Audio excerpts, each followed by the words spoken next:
Exhaust हो रहे हैं, तो एक्चुअली ये पूरी जो पंप की असम्बली है, ये स्टेटर रोटर, ये जितना भी ये पार्ट है, इवन ये जो एग्जॉस्ट है, ये भी ऑयल के अंदर डिप होता है। अभी तो यहाँ शो हो रहा है ना, यहाँ तक ऑयल है, ये कम्प्लीटली ऑयल में इमर्स्ड होता है। इसे ऑयल पंप भी कहते हैं वैसे भी। और जो दूसरा रूट है उसे ड्राई पंप कहते हैं, उसमें ऑयल हम देखेंगे ऑयल यूज़ नहीं होगा, उसमें कोई कूलेंट हम एज ए ऑयल को एज ए कूलेंट यूज़ नहीं करते। उसकी रीज़न क्या है वो हम बाद में डिस्कस करेंगे उसमें। तो ये कम्प्लीटली इमर्स्ड होते हैं ऑयल में। और जब यहाँ से ये क्या एग्जॉस्ट वाल ओपन होता है, तो ये जो एयर यहाँ से निकल रही है वो ऑयल के अंदर भी मिक्स हो रही है, क्योंकि ये पूरा एग्जॉस्ट वाल ऑयल के अंदर है। तो ये प्रेशर से, क्योंकि इसके ऊपर प्रेशर होता है, जस्ट फ्रैक्शन ऑफ सेकंड के लिए ओपन होता है, फौरी क्लोज हो जाता है, ऑयल इनसाइड नहीं आता। सम टाइम ऑयल की बैक लीकेज इनसाइड हो जाती है। अक्सर ये इशू आता है रोटरी वाल्व पंप में, ऑयल के इनसाइड आके मिक्सअप हो जाता है, ज़्यादा ऑयल की जो लीकेज हो जाती है, तो इसको फिर क्लीन करना पड़ता है आपको, इसकी ओवर हालिंग दोबारा करनी पड़ती है। ये इसका एक ड्रॉबैक है, लेकिन ऑयल नेसेसरी है फॉर कूलिंग पर्पज भी एंड फॉर लुब्रिकेटिंग पर्पज भी। तो ऑयल डिग्रेड हो जाता है due to mixing of water vapours into the oil. आपको पता है लुब्रिकेंट में वाटर मिक्स हो जाए तो लुब्रिकेंट की जो लुब्रिकेंट जो एबिलिटी या प्रॉपर्टी है वो क्या डिक्लाइन कर जाती है, वो कम हो जाती है, लुब्रिकेंट ख़राब हो जाता है। तो इसलिए ये जो ऑयल है ये हर तरफ, यहाँ पे भी इसकी सरफेस के इनर सरफेस पे भी यहाँ पे क्या सर्कुलेट कर रहा है थिन लेयर ऑयल की। तो ऑयल अगर कंटेमिनेटेड होगा तो ये इनर सरफेस भी क्या है कंटेमिनेट हो जाएगी ऑयल से। तो ऑयल के वेपर्स क्या है, जो जब ये फ्रिक्शन की वजह से हीट प्रोड्यूस होगी तो ऑयल वेपराइज होगा, वो ऑयल के ये इनलेट के साथ ये सारा पोर्शन कनेक्टेड होता है। तो ऑयल क्या है बैक जाएगा चैम्बर के अंदर, चैम्बर को भी पॉल्यूट करेगा जो है। ठीक है, ये हम नहीं चाहते। कोई भी हाइड्रोकार्बन, ऑयल में ज़्यादा हाइड्रोकार्बन होते हैं, तो ये चैम्बर के लिए कि आपको पता है कि बहुत ज़्यादा नुकसानदेह है। कोई वाटर वेपर्स हाइड्रोकार्बन, हम चैम्बर को फ्री ऑफ इम्प्योरिटीज़ रखना चाहते हैं, कोई कंटेमिनेशन अंदर ना हो, क्योंकि अंदर हमने कोटिंग्स करनी होती है और सोफिस्टिकेटेड फिनोमिना को परफॉर्म करना होता है, जिसमें हाइड्रोकार्बन, कार्बन एक बहुत मसलन एक वर्स पॉल्यूटेंट है, और हाइड्रोजन भी बड़ी रिएक्टिव चीज़ है उसके अंदर। तो ये कि आपकी थिन फिल्म कोटिंग्स को इफेक्ट कर सकती है। तो हम ये अफोर्ड नहीं कर सकते कि चैम्बर के अंदर बैग कुछ ऑयल के वेपर स्पेशली जाएँ। वाटर वेपर्स तो हैं ही हैं, लेकिन वाटर वेपर की निस्बत जो हाइड्रोकार्बन होते हैं ये ज़्यादा क्या है वर्स हैं, ये ज़्यादा सैंपल कंटेमिनेट करते हैं। तो इसमें फिर हम क्या है, कोशिश करते हैं कि ये ऑयल इसके अंदर मिक्स, वाटर वेपर्स ऑयल के अंदर मिक्स ना हो, तो सिर्फ फिर ड्राई एयर ही बाहर जाए। जब कंप्रेस भी करना ज़रूरी है, कंप्रेस करते हैं तो वो लिक्विफाई हो जाती है वाटर वेपर स्पेशली। कंप्रेस नहीं करते तो ये वाल्व ओपन नहीं होता एग्जॉस्ट वाल्व जो है, क्योंकि इस पर कम अज़ कम भी एटमॉस्फेरिक प्रेशर तो होगा। अगर हम इसको स्प्रिंग ना भी लगाएं तो ये लीड जो ऊपर पड़ी हुई है इसके ऊपर एटमॉस्फेरिक प्रेशर है, तो उस प्रेशर से ग्रेटर गैस का नीचे से प्रेशर होगा तो ये ओपन होगा। ठीक है, चलें उतना रखेंगे तो ओपन तो। जी जी।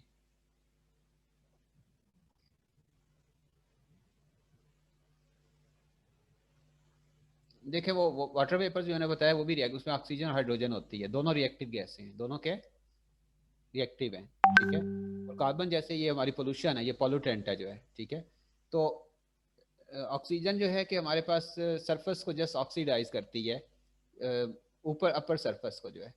कार्बन रिएक्ट करके उसका कार्बाइड बना देगी या कुछ उसका और क्या है कोई नया कंपाउंड बना देगी, और यहाँ कार्बन की फिर कंटेंट बहुत ज़्यादा होगा। हर वक्त ऑयल तो यहाँ पे है ना, फ्लो कर रहा है, ऑयल हर वक्त फ्लो हो रहा है, तो कार्बन की मिकदार बहुत ज़्यादा हर वक्त जाती है, कॉन्टीन्यूस सोर्स बन जाएगा कार्बन का जो है। वाटर वेपर तो हम बेकआउट कर देते हैं ना, चैम्बर्स को जाते हैं तो वो निकाल देते हैं जो।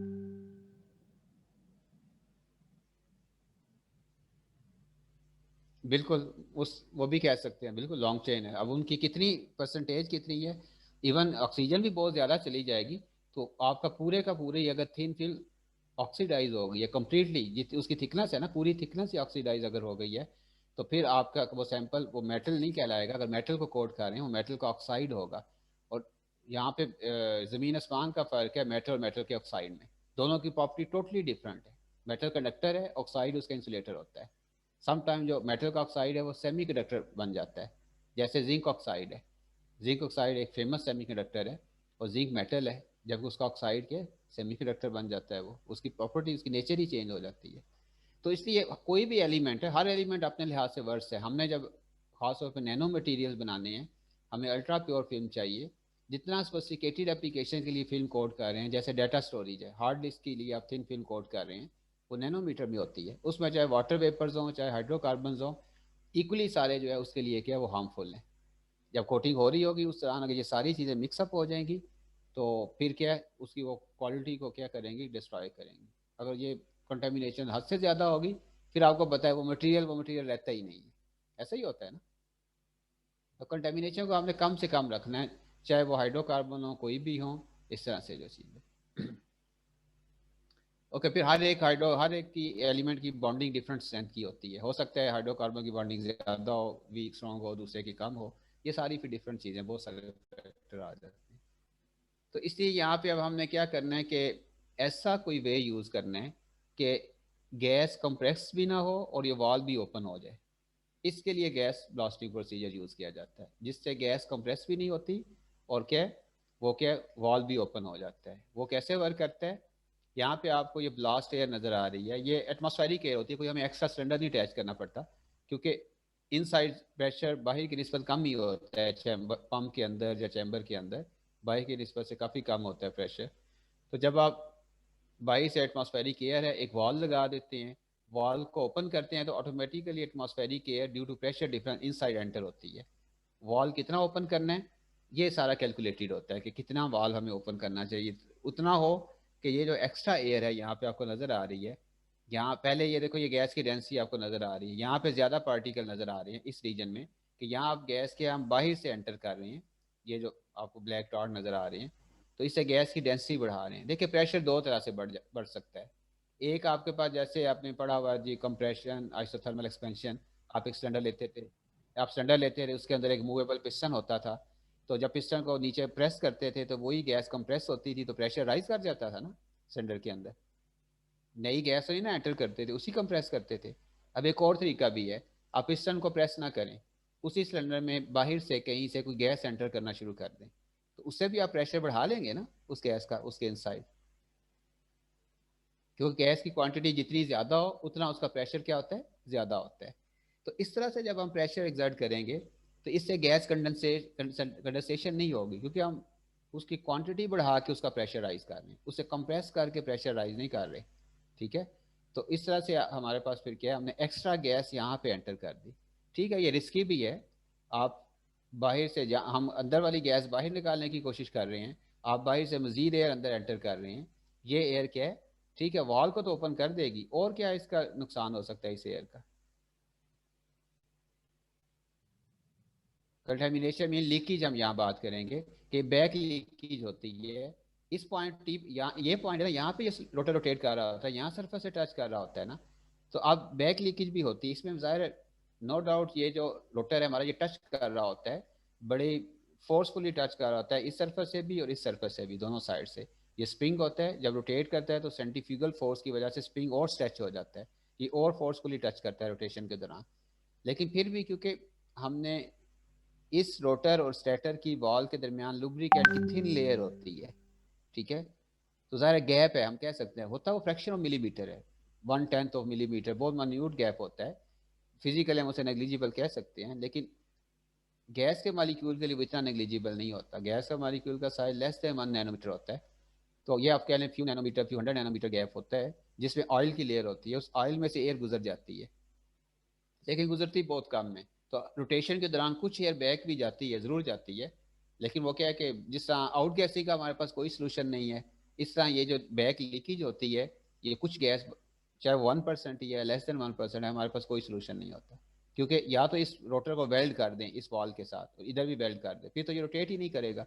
इसे मूवेबल रखना है हमने, मूवेबल रखने के लिए ज़ाहिर है ये वेल्ड नहीं होना चाहिए, इसके सरफेस से फ्रीली मूव करेगा, तो इसके दरमियान स्लाइड गैप होगा, बहुत मामूली इनविजिबल गैप होगा। तो इस वजह से यहाँ से बैक लीकेज पहले भी हो रही थी, अब ज़्यादा हो जाएगी। क्यों? क्योंकि पहले हम जो लेट से ये 1 मोल गैस को इधर ला रहा था उसको कंप्रेस कर रहा था, अब हमने 1 मोल गैस कंप्रेस होकर 2 मोल ऑफ गैस जितना प्रेशर एग्जर्ट करती थी तब वॉल ओपन होता था, अब बजाय 1 मोल को कंप्रेस करें हम 1 मोल और ऐड कर देते हैं, वही गैस इधर 2 मोल हो जाती है लेट से, तो वो 2 मोल गैस उतना ही प्रेशर एग्जर्ट कर देती है जितना 1 मोल को ज़्यादा कंप्रेस करने से होता था।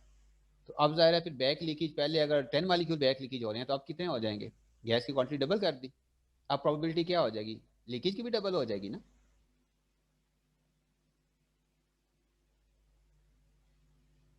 ये एक सिलेंडर के अंदर लीकेज है, उसके अंदर जितनी गैस का प्रेशर हाई होगा उतनी लीकेज की प्रॉपर्टी क्या, प्रोबेबिलिटी क्या होगी, ज़्यादा होगी। सिंपल सी बात। जैसे इम्पीचमेंट रेट आप लेते हैं, एक सरफेस फिक्स है, मालिक्यूल जो गैस की इनकमिंग है वो भी फिक्स है, एक उसी सरफेस पे आप इम्पीचमेंट रेट हाई फॉल करवाते हैं, उसी जैसी सरफेस पे लो इम्पीचमेंट रेट फॉल करवाते हैं, किस सरफेस पे एब्जॉर्प्शन की प्रोबेबिलिटी ज़्यादा होगी, जिस पे लो इम्पीचमेंट रेट हाई है, जिस पे इम्पीचमेंट रेट, क्यों, क्योंकि जहाँ एक सरफेस पे 10 स्ट्राइक कर रहे हैं, एक पे 100 कर रहे हैं, तो ज़ाहिर है 100 स्ट्राइक ज़्यादा कर रहे हैं, तो उनमें से उस सरफेस, हालांकि सरफेस भी वैसी है, मालिक्यूल की नेचर भी सेम है, लेकिन उसका स्ट्राइकिंग रेट ज़्यादा है, तो स्ट्राइकिंग रेट, ये तो नंबर ऑफ अटेम्प्ट्स होगी ना, नंबर ऑफ अटेम्प्ट्स ज़्यादा करेंगे तो उसमें सक्सेस के चांसेस भी क्या होंगे, ज़्यादा होंगे, उसी तरह वो बात प्रोबेबिलिटी आ जाएगी। ठीक है, यहाँ पे फिर ये हम इसको जैसा आपने वाल ओपन कर देना है, एक कितना वाल करना है वो कंट्रोल्ड अमाउंट में हम एंटर करते हैं गैस, ठीक है, जितनी रिक्वायर्ड है, ठीक है, उससे ज़्यादा करने की हमें ज़रूरत नहीं है, बस वॉल ओपन हो जाए यहाँ पे जो है, ठीक है, उस पर इतना प्रेशर राइज कर जाए। तो ये इसका एडवांटेज यूज़ क्यों है, to avoid condensation of gases in air, specially water vapours. ठीक है, क्यों अवॉइड करना चाहते हैं कंडेंसेशन, क्योंकि वो लुब्रिकेंट को उसको डिग्रेड कर देगा, जो है जिससे हम कहते हैं ना फिलामेंट बल्ब का जो होता है, बल्ब में वैक्यूम क्रिएट करते हैं, नो डाउट रफ सा वैक्यूम ही है, लेकिन वो फिलामेंट को क्या ऑक्सीडाइज होने से बचाता है, फिलामेंट डिग्रेड होने से बच जाता है, उसकी लाइफ बढ़ जाती है। तो ये यहाँ पे चीज़ है फिर क्या, गैस ब्लास्टिंग प्रोसीजर क्यों यूज़ किया जाता है, कैसे यूज़ किया जाता है, ठीक है, तो और पर्पज़ क्या है इसका जो है। Similar next to two stage rotary vane pump, पहले हमने जो डिस्कस किया सिंगल स्टेज था वो, ठीक है, इसमें एक ही रोटर एक ही स्टेटर होता है। तो टू स्टेज में रोटर स्टेटर की दो असम्बलीज होती हैं, ठीक है, एक रोटर स्टेटर ये है, साथ एक और हम सीरीज में कनेक्ट कर देते हैं। तो ये इनलेट है गैस की, यहाँ से गैस आती है, पहले एक में आती है रोटरी वान पम्प में, इधर से जो कंप्रेस होकर फिर दूसरे में जाती है, वहाँ से ये एग्जॉस्ट हो जाती है इधर से। तो इसका क्या एडवांटेज हो सकता है बता सकते हैं टू स्टेज का, अभी हम बात करेंगे इस पे कि एडवांटेज क्या है, आपके जहन में क्या आ सकता है कि सिंगल और टू स्टेज में क्या डिफरेंस हो सकता है, टू स्टेज से ज़्यादा हम यूज़ कर रहे हैं, कोई ना कोई बेनिफिट ही होगा तो तभी यूज़ कर रहे हैं ना, क्या हो सकता है benefit, sir back back leaking sir कम होगी फिर। किस तरह, क्यों बैक लीकिंग, वाई,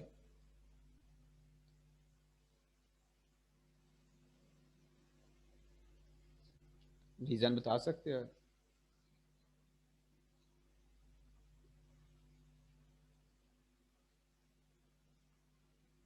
ठीक है, यहाँ पे जो बैक लीकेज हो रही है तो ये वो इसके पास आएगी, तो ये वैसे रोटेट कर रहा है, ये भी इधर भी वन साइडेड फ्लो है, फ्लो इधर को ही है ना, तो वो उसको इन साइड नहीं जाने देगा, वो इधर ही पुश कर देगा, और कुछ चली भी जाएगी तो कम जाएगी, ठीक है, गैस वापस से कुछ आ रही है ना, इस लीकेज पॉइंट पे वो गैस पहुंचेगी, लेकिन वो गैस बहुत बड़ी कम होगी, तो वो लीकेज के तौर पे आ रही है, यानी दो स्टेप लीकेज के आपने कर दी ना, पहले यहाँ से लीक हुई, फिर उसने यहाँ से होना है, एक और हर्डल रास्ते में डाल दी, डेफिनेटली।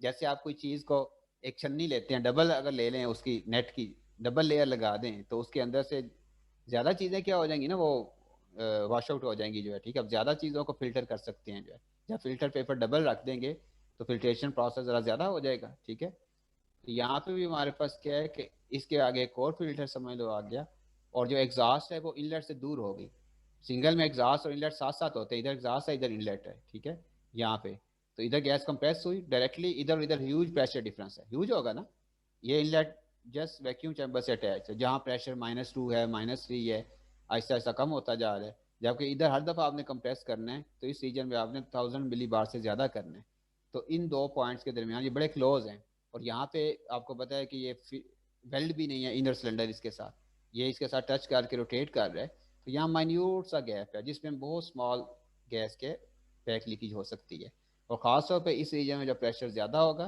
तो बैक लीकेज के चांस उस वक्त क्या होते हैं, ज़्यादा होते हैं। यहाँ हमने डिस्टेंस को इंक्रीज़ कर दिया दोनों के दरमियान, ठीक है, बैक लीकेज का चांस कम हो गया, और इसका फ़ायदा क्या मिला, बेटर अल्टीमेट प्रेशर, यहाँ पे बताया भी गया है, to improve the ultimate pressure of the single stage pump, ठीक है, just describe two stage pump utilises two similar stages connected in series but with no intermediate exhaust path. तो यहाँ इंटरमीडिएट एग्जॉस्ट वाल कोई नहीं होता, या ये नहीं कि इसका अपना एग्जॉस्ट वाल है, इसका अपना एग्जॉस्ट वाल है, नहीं, इसकी जो आउटपुट होती है वो दूसरे की इनपुट बनती है और वो इसे आगे फर्दर दोबारा उसी प्रोसेस से गुजार के बाहर के एग्जॉस्ट करवा देता है। ठीक है, तो इससे पंपिंग कैपेसिटी बढ़ जाएगी, पंपिंग स्पीड बढ़ जाएगी, या उस पर कोई फर्क नहीं पड़ेगा।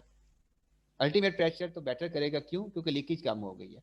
आपको ये पता है कि आउट गैसिंग रेट हाई हो तो आप बेटर प्रेशर अचीव नहीं कर सकते। हमने बेकिंग पढ़ा था ना, बेकिंग के बगैर आपको जो प्रेशर कहाँ तक अचीव होता है, -5-6 तक। बेकिंग के साथ वो कितना कम हो जाता है, 1000 टाइम।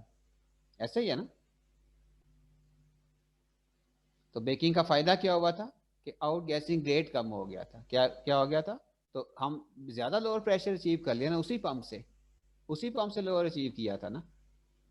ठीक है, तो ये भी वही बात है कि वही पंप यूज करेंगे, लीकेज ज्यादा होगी तो वो बेटर अल्टीमेट प्रेशर नहीं होने देगी। क्यों? क्योंकि आप जितना काम कर रहे हैं उससे ज्यादा जो है लीकेज आ रही है।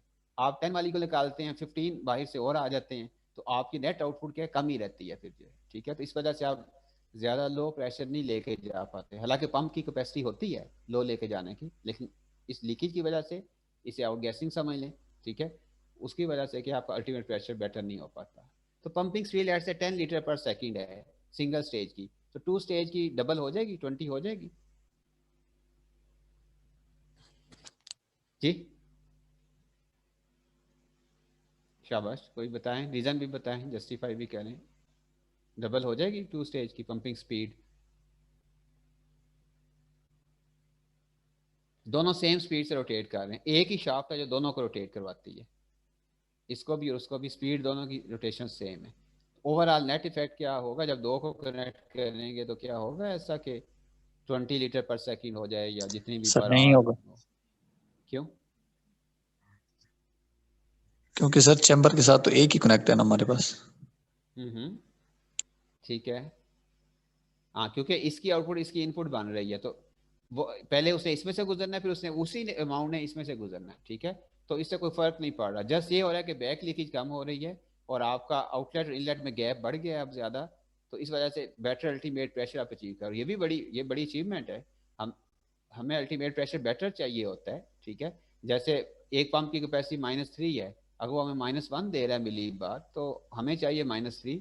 तो ये तो प्रॉब्लम है कि हम तो चाहते हैं कि हमें -3 मिले, क्योंकि हमारी रिक्वायरमेंट ही -3 की है। तो 100 टाइम प्रेशर रिक्वायर्ड प्रेशर से अगर कम मिल रहा है तो वो क्या है, हमारे लिए सूटेबल नहीं है।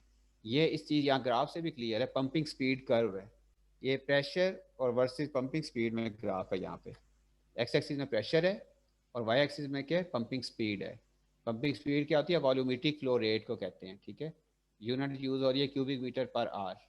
ठीक है, और यहाँ पे हमारे पास दो ग्राफ है, सिंगल स्टेज के लिए भी हैं और 2 स्टेज के लिए भी है।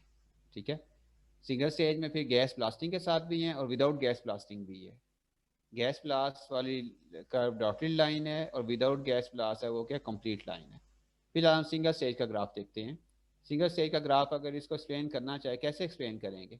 ये कर्व आ रही है, पहले ये क्या हॉरिजॉन्टली है, फिर ये फॉल करना शुरू करती है और एंड पे क्या हो जाती है, जीरो हो जाती है। एक्स लिखा हुआ है, वाई भी लिखा है, इसे ज़रा कमेंट करें इस ग्राफ पे, क्या चीज़ चेंज हो रही है किस चीज़ के साथ?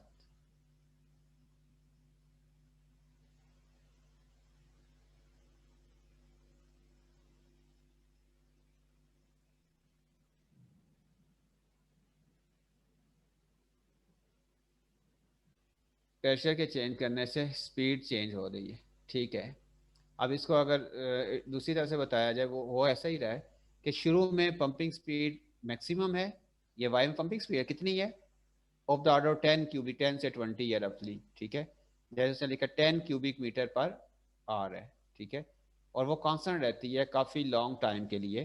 प्रेशर अंटिल क्या कम होता जा रहा है, ये एटमॉस्फेरिक प्रेशर से पंपिंग हमने स्टार्ट की, इसको आगे भी एक्सटेंड कर सकते हैं ग्राफ को।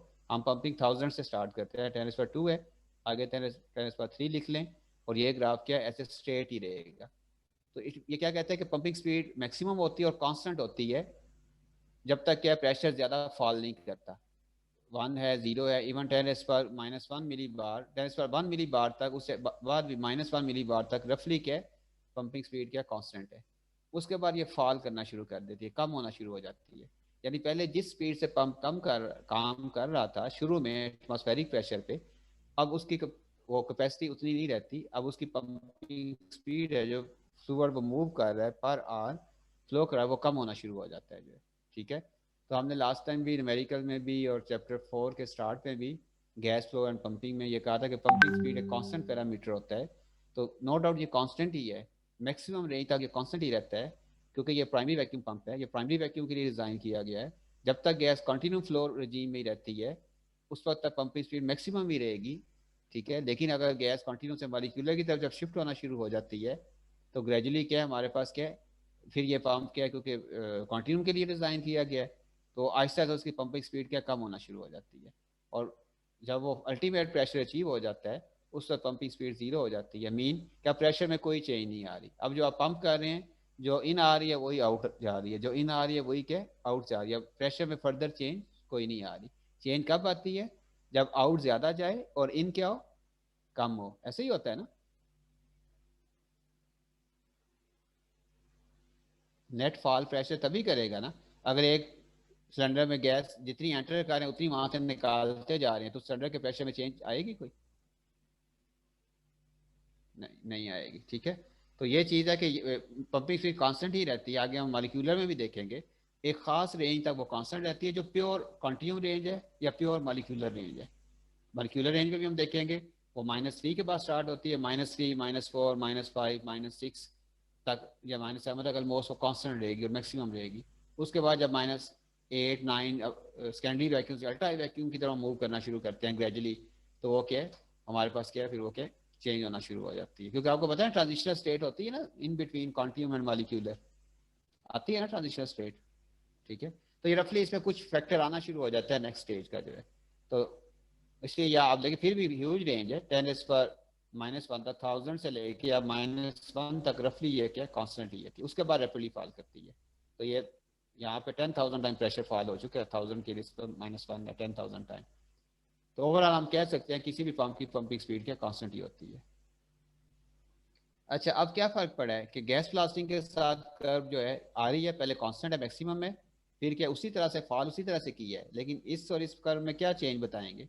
Single stage without gas blasting and with gas blasting क्या डिफरेंस है?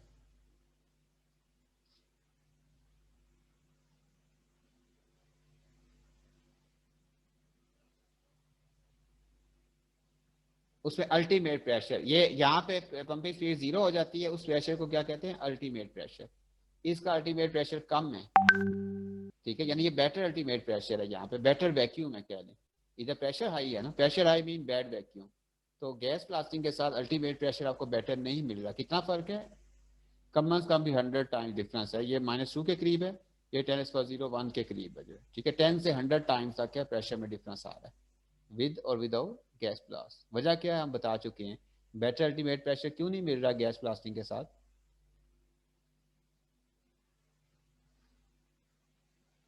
सर बैक लीकिंग की वजह से। बैक लीकिंग की वजह से। इसलिए अब आपने फिर अगर तो अल्टीमेट प्रेशर -2 लेना है सिंगल स्टेज से, तो आपको गैस ब्लास्टिंग को यूज़ नहीं करना पड़ेगा। ठीक है, तो उसमें जस्ट हम ये वॉल्व बंद कर देते हैं, ऑन ऑफ इसे किया जा सकता है इस फैसिलिटी को। ये वॉल्व बंद कर दें, बाहर से एयर आना बंद हो जाएगी, ये फैसिलिटी ऑफ है। और अगर आपने ऑन करना चाहते हैं इसको तो यहाँ से वॉल्व को स्लाइटली ओपन कर लें। तो लेकिन है कि अगर यूज़ करेंगे तो उसका फ़ायदा है, ठीक है, कि वो एयर कंडेंस नहीं होगी। तो यहाँ फिर ये आपको कॉम्प्रोमाइज़ करना पड़ता है। अगर आप गैस ब्लास्टिंग यूज़ करते हैं नहीं यूज़ करते, बेटर अल्टीमेट प्रेशर मिल जाता है, लेकिन ऑयल जल्दी डिग्रेड हो जाता है और आपको बड़ी जल्दी ऑयल को चेंज करना पड़ता है। ओवरऑलिंग होती है ना, जैसे गाड़ी में मोबाइल ऑयल डलता है, मोटरसाइकिल में भी डलता है। ठीक है, तो हमें कुछ टाइम के बाद उसे चेंज करना पड़ता है ना। क्यों चेंज करना पड़ता है?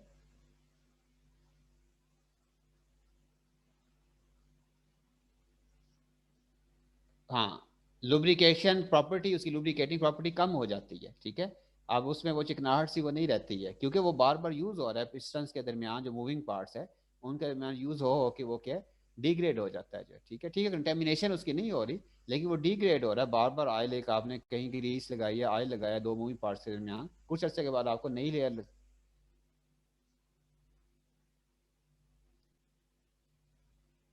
ब्लैकी सा हो जाता है वो, क्योंकि वो हीट भी प्रोड्यूस होती है, फ्रिक्शन भी होती है, तो सारा यूज़ हो के वो क्या, हालांकि ऑयल उतना ही होता है, अगर इंजन अच्छा है ऑयल कम नहीं होता आपका, ऑयल की क्वांटिटी उतनी रहती है, जस्ट वो उसकी लुब्रिकेटिंग कैपेसिटी जो है वो क्या प्रॉपर्टी कम हो जाती है।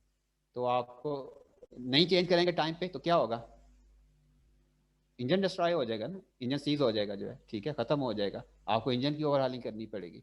इस तरह ये पंप को फिर क्या है, अगर आप गैस क्रॉसिंग फैसिलिटी नहीं यूज़ करते, बेटर अल्टीमेट प्रेशर तो ले लेते हैं, लेकिन आपको क्या है कुछ अर्से के बाद पंप की ओवरहालिंग फिर क्या ज़रा जल्दी करनी पड़ेगी जो, ठीक है। जबकि गैस ब्लास्टिंग के साथ आपके पास क्या है अल्टीमेट प्रेशर बेटर नहीं मिलता, लेकिन ऑयल जल्दी डिग्रेड नहीं होता, और आप क्या है उसे लॉन्ग टाइम के लिए यूज़ कर सकते हैं। Okay, right.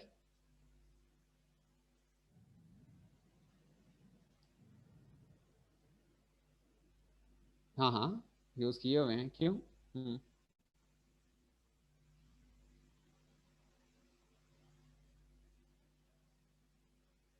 हाँ ऑयल में किया हुआ है, ऑयल में किया हुआ है, बिल्कुल सारे को ऑयल में किया होता है, सारे वाले को, ये ऑयल है हर तरफ जो है। ये देखा ना ऑयल के अंदर डीप एग्जॉस्ट वाल्व, तो वही हमने कहा ना कि ये ऑयल जब एयर बाहर निकलती है तो एयर ऑयल के अंदर गुजर के बाहर जाती है, काफ़ी सारी एयर ऑयल में एब्जॉर्ब हो जाती है, ठीक है।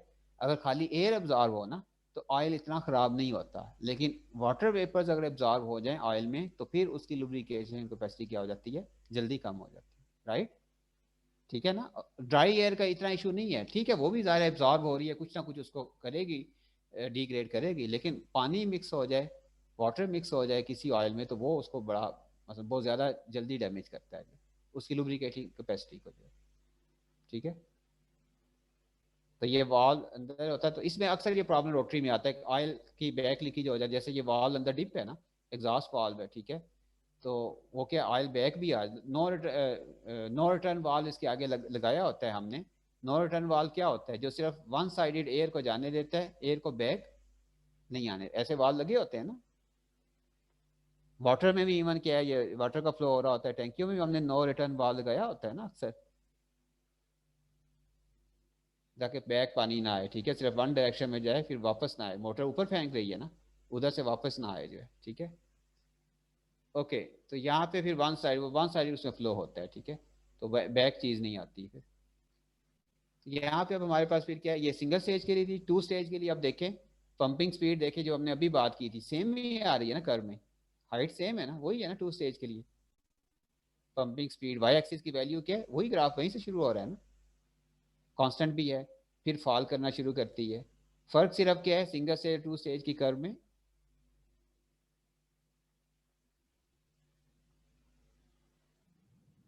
अल्टीमेट प्रेशर ज़्यादा बेटर है। अल्टीमेट प्रेशर क्या है, ये -4 है, -3 भी होता है, ये पंप पे डिपेंड करता है, मोस्टली -3 तक रोटरी से हम प्रेशर लेके जा सकते हैं।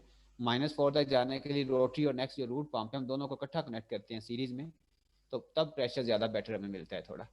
तो यहाँ उसने चले शो कर दिया मैक्सिमम उसकी जो कैपेसिटी शो कर दी है अल्टीमेट, लेकिन वैसे याद रखें कि रोटरी -3 मिली बार तक, प्राइमरी वैक्यूम का एंड -3 है, ठीक है, यहाँ तक अचीव करता है। तो ये कम अज़ कम भी सिंगल स्टेज के मुकाबले में टू स्टेज का अल्टीमेट प्रेशर के 100 टाइम्स ज़्यादा है। अच्छा, उसमें भी गैस ब्लास्टिंग का इफेक्ट देखें कि गैस ब्लास्टिंग में अगर देखें तो -4 की बजाय कितना मिल रहा है, -2, ठीक है। बैक लीकेज उसी रेशियो से बढ़ेगी ना, ठीक है, ये टू स्टेज था, अगर इसमें 1% बैक लीकेज हो रही है, इसमें 10%, तो ज़ाहिर है अगर इसमें हम गैस ब्लास्टिंग यूज़ करेंगे ये 1 की बजाय 10 हो जाएगी, वहाँ 10 की बजाय क्या 100 हो जाएगी दूसरे में जो है। तो उसी रेशो से ये बढ़ेगी, मल्टीप्लाई होगी, जितनी भी इसमें ठीक है कम हो रही है, लेकिन गैस ब्लास्टिंग से यहाँ पे भी जो देंगे वो ठीक है, वो भी क्योंकि यहाँ तक जाने में उसका इफेक्ट कम होगा, लेकिन क्या होगा सही ज़रूर, और वहाँ पे भी अल्टीमेट प्रेशर क्या होगा, बेटर हमें नहीं मिलेगा। ये ग्राफ लिए, ओके, ठीक है। इस तरह हर पंप की एक पंपिंग कैरेक्टरिस्टिक कर्व्स हैं, तो यहाँ पे आपको लीटर में कन्वर्ट करें, ये टिपिकल, ये up to the scale curves हैं, टिपिकल पंपिंग कर्व्स हैं फॉर रोटरी वान पंप, और ये लीटर में बनता है 3 लीटर पर सेकंड, 10 क्यूबिक मीटर है ना पर आवर ये स्पीड है, पर सेकंड में कितनी बनती है, और लीटर में 3 लीटर पर सेकंड, रफली ये रोटरी वान पंप की इतनी पंपिंग स्पीड होती है, ठीक है। ओके, रूट पंप में क्या है, जस्ट सिंपल डिफरेंस है, root pumps are widely used in vacuum technique, they are usually used in combination with roughing pumps या rotary pumps and expand the range of the operation far into the medium vacuum range। तो यानी ये बताया कि जब ये दोनों मिलाते हैं रूट और रोटरी को, तो ये मीडियम वैक्यूम रेंज में हम चले जाते हैं। मीन ज़रा बेटर वैक्यूम -3 -4 तक जो है ये हमें अचीव हो जाता है अगर दोनों पंप्स को इकट्ठा वर्क करें। ये पंप क्या है, इसकी स्पीड ज़्यादा होती है, उसी तरह इसमें भी रोटर होता है, लेकिन इसकी पंपिंग स्पीड 100,000 क्यूबिक मीटर पर आवर तक है। वो जस्ट 10 क्यूबिक मीटर है, ये उससे क्या है 10,000 टाइम्स क्या है इसकी पंपिंग स्पीड ज़्यादा है। इसमें फ्लो रेट ज़्यादा है, जो फ्लूड वहाँ से पंप होके आ रहा है बहुत थाउजेंड्स ऑफ क्या आप कह लें क्यूबिक मीटर, लीटर्स में भी क्या कह लें, वो 3 लीटर था तो ये क्या हंड्रेड्स या थाउजेंड्स ऑफ लीटर पर सेकंड बन जाएगा जो है। इसमें भी एक इनलेट है एक आउटलेट है, और यहाँ एक की बजाय दो रोटर हैं। रोटरी में भी रोटर मोर देन वन हो सकते हैं, ठीक है, लेकिन इसमें ये रोटर की शेप बताई गई है। इसमें लॉब शेप के रोटर हैं, 8 के डिजिट की शेप के दो रोटर हैं। एक क्लॉकवाइज मूव कर रहा है और दूसरा क्या है एंटी क्लॉकवाइज कर रहा है। एक इसमें है कि यहाँ कोई टचिंग पार्ट्स नहीं है, ये इसमें गैप है यहाँ पे रोटर और स्टेटर के दरमियान, कोई लुब्रिकेंट भी इसमें यूज़ नहीं होता। यही वजह है कि इसकी स्पीड ज़्यादा होती है, क्योंकि इसमें फ्रिक्शन नहीं है, ठीक है ना। फ्रिक्शन की वजह से रोटरी की स्पीड हम ज़्यादा नहीं ना कर पाते। कितनी होती है वहाँ पे रफली रोटरी की स्पीड, जो उसके रोटर की एक 1500 RPM, 1500 रेवोल्यूशन पर मिनट। इसमें डबल होती है, कम से कम 3000 से फ्यू थाउजेंड कह लें, लेस देन 10,000 तक होती है। 3 से ज़्यादा भी कर सकते हैं, लेकिन बहुत हाई स्पीड से इसे भी रन नहीं किया जाता, उसमें भी इशू है कि वो मैं बाद में एक्सप्लेन करता हूँ। यहाँ पे फिर हमारे पास क्या है, ये क्लॉकवाइज, अभी हम इसके 4 स्टेप्स इसके भी देखेंगे कि पूरे एक 360 डिग्री रोटेशन में कैसे कैसे एयर एंटर होती है और कैसे एग्जॉस्ट होती है, रोटरी की तरह बिल्कुल उसी तरह।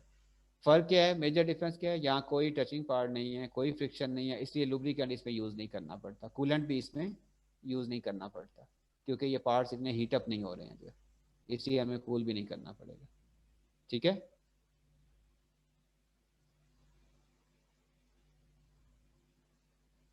रीज़न क्लियर कि ये हाई स्पीड से क्यों वर्क कर सकता है। स्पीड हाई होगी तो वॉल्यूमेट्रिक रेट भी ज़्यादा होगा ना, वो पर सेकंड ज़्यादा रेवोल्यूशन करेगा, तो पर सेकंड जो लिक्विड लेके जा रहा है एग्जॉस्ट करवा रहा है वो भी ज़्यादा होगा ना, क्योंकि हर रेवोल्यूशन में कुछ अमाउंट लिक्विड की उसी फ्लूइड की है वो क्या